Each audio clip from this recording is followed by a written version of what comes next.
Felix, as we continue, in your letter to the director of the Kenya Wildlife Service, you asked, are infrastructure developments more important than preserving a natural heritage? What are the implications to our ecosystem that we're going to see if this actually goes through? There is a proposal that has been made already. And what we are seeing is that steps following up and people working really hard to make sure that this goes through.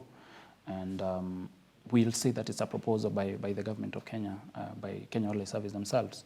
And of course, they're looking at investment opportunities in the field of conservation nationwide, which is really important. No one can be opposed to that. The country needs revenues. We need to raise funds. Conservation itself is really quite expensive.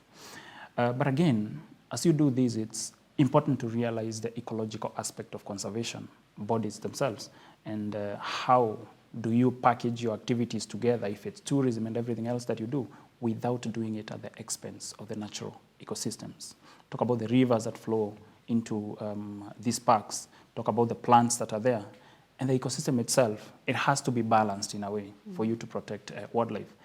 You know, people see animals out there and they just think that they're just a matter of them existing. But there's a story behind all that. This lion being born and getting raised up to a point where it's an adult lion that's now a selling product of tourism in this country. And protecting them involves management. There's also a lot of science involved in that, mathematics and all these things. So it's a whole wide concept that means also on management aspect, you need to understand communities' involvement and other stakeholders also coming in, enacting good policies as well. And look at how you're also going to protect their habitats. It's such a critical aspect. So what the government intends to do on this hotel that they want to build in Nairobi National Park, among other proposals, which we as an organization, we are in support of that. Our main problem is the construction of a 5-star hotel in Nairobi National Park. If you look at the dimensions of 5-star hotel, what it means is roads will be required, a lot of degradation of the land. Talk about a proper sewage system into that, talking about a space for parking. And then a whole process of construction coming with noise and all that. Animals don't need noise. Whenever there's noise, they tend to leave. Then you put a hotel in the park, what's going to happen? It's going to fragment the ecosystem. There's a new structure coming in and affecting all these animals. You know, when you talk about wildlife, you're talking about even the small insects, the caterpillars that crawl, and everything else, the plantation itself. So it's always going to look at, as you coming to invest, as you intend to raise revenue for yourself, or if it's the government that intends to raise revenue by calling for investors to come to Nairobi National Park, I don't really think it's a good idea. But let's think of sustainable approaches. But Felix, this is not the first time the government is prying into the national park. We have the SGR passing through the national park. So what are the chances that this proposal will be shut down? Of course, we all know the standard gauge railway during its construction. It actually met huge opposition here in Nairobi National Park. In Savo, it's just passing like a road. It's on the ground, dividing the park into two with a few underpasses that are not suitable for animals to pass through. Giraffes may even find it hard because they are tall animals. In Nairobi National Park, it's because of advocacy. It's because Friends of Nairobi National Park spoke.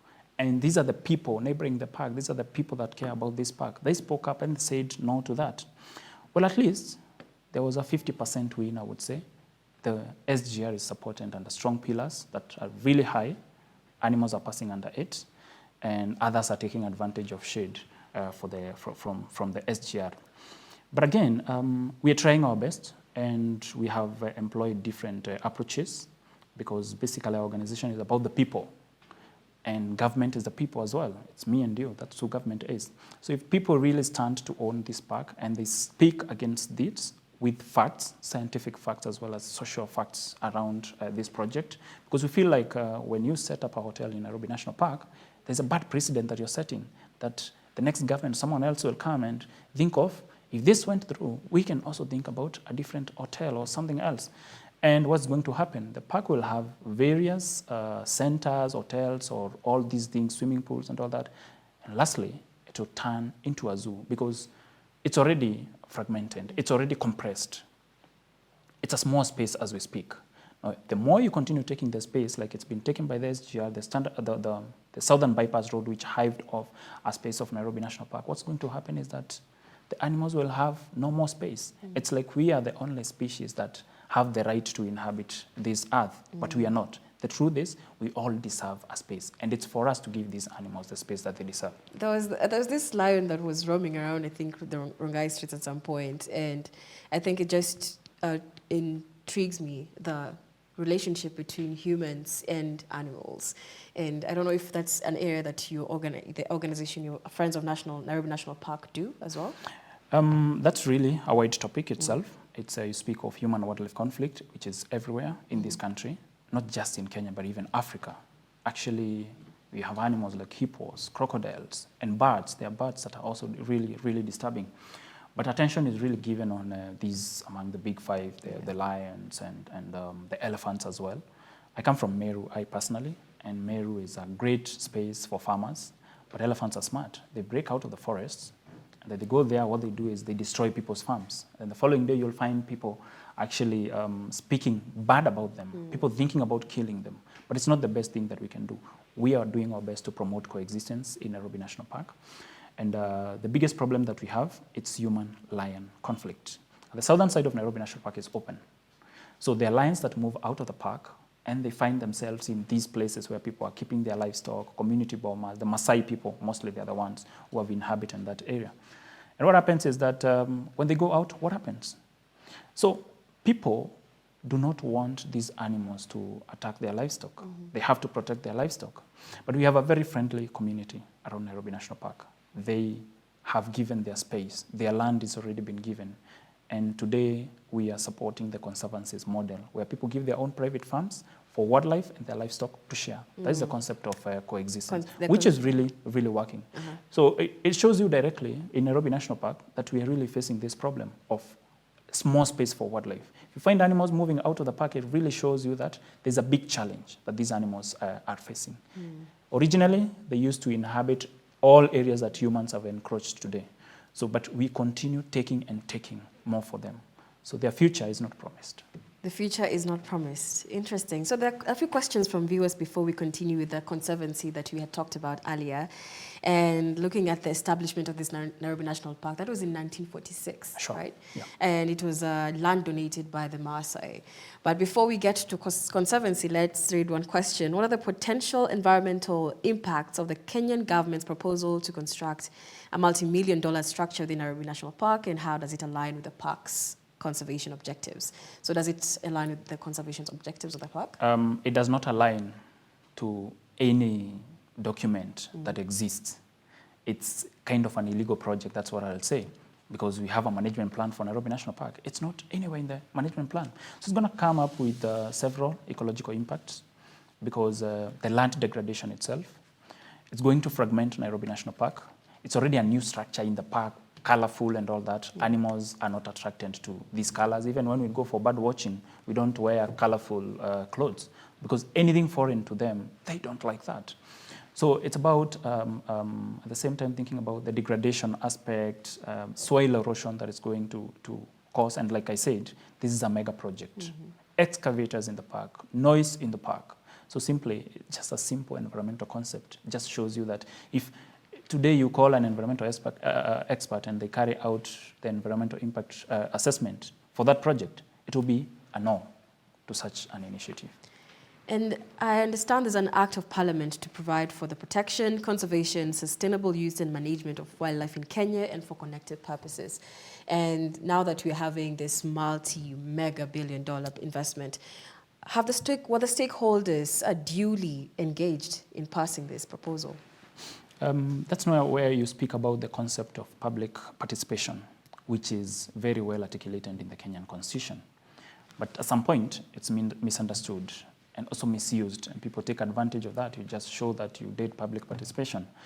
I personally haven't attended any session talking about identification of investment opportunities in Nairobi National Park.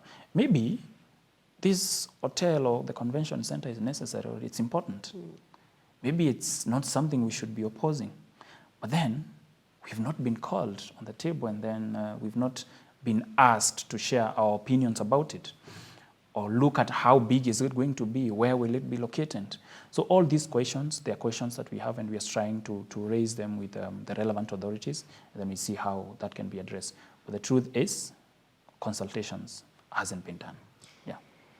The president last week talked about Mambo Matatu, those who take public property and invest in private schemes or private gains. And Nairobi National Park is public property. So what does it say, or should we let Kenyans conclude for themselves?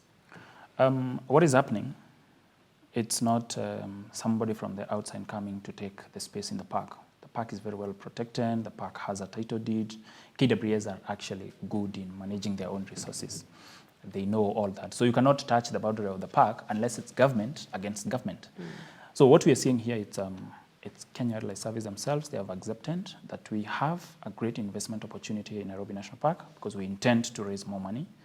But the thing is, this is a government approach. It's them that have allowed that to happen.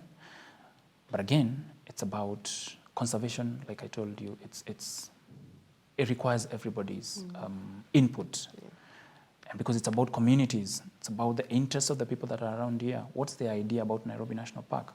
So we, of course, want to raise revenue, but let us be considerate and look at viable investment opportunities that are not going to hurt Nairobi National Park, and investment opportunities that are not going to take space for wildlife, opportunities that are not going to degrade the land. So what we have here, it's a government confirmed approach. It's not even a private individual coming. But of course, the implementation, they're calling for investors. If you look at what was on the newspaper, it was calling for private investment. So it's a private investor that is going to come to invest in a public land. So some of these things should also be, should be called, and then we have a discussions about it, and so that people can understand how this will be done and what are the implications later on.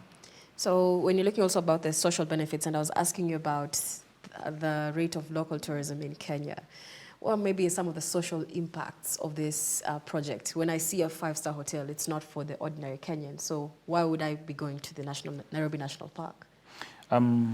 It's very clear. Nobody comes to Nairobi National Park to see hotels or something else. It's a place for conservation. That's what protected areas are about, these national parks. The main concept about national parks, it was born in the United States of America with the establishment of the Yellowstone National Park. You can do a bit of research and see when that was established, the Yellowstone National Park. And this idea, after it was born there, it spread all the way to Africa because urbanization was coming up. There was that great revolution. And people realized that we are constricting the spaces for these animals. And then Nairobi National Park came up. It was meant to preserve the culture and the heritage that we have as a country, and that is wildlife. Not even tourism. That was not the main idea. But again, we need to employ our own young people.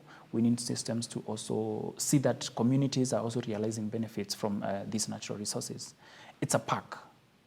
In fact, if you look at the Wildlife Conservation and Management Act, there is a clear definition of a national reserve and a national park. Inside a national park, you're not even allowed to go there and harvest firewood. The only thing you can take, it's photos. The only thing you can leave there, it's your tracks, So there is nothing else you can do in a national park because it's protected. So what they intend to do today, it's just a violation of what we understand about parks and what they are. It's again a violation of the Nairobi National Park Management Plan that was set by an agreement between the stakeholders that we have around here. Now you come to the social implication of this. Yeah. We have a government that really is talking about the needs of young people and what they need to put food on their table. Today you're talking about the agenda of houses, construction, and all this. But is this hotel coming to solve any problem that is facing me as a young person today? I don't think so. It's about the biggie people, the big fishes and all that. People with multi-billion so no sustainability in this project? There's no sustainability in this, and even if you look at its future, maybe you talk about employment, it's during the construction. After that, it's just somebody else's thing, and that's it. So someone is eyeing about profits and using Nairobi National Park as a product to promote the hotel.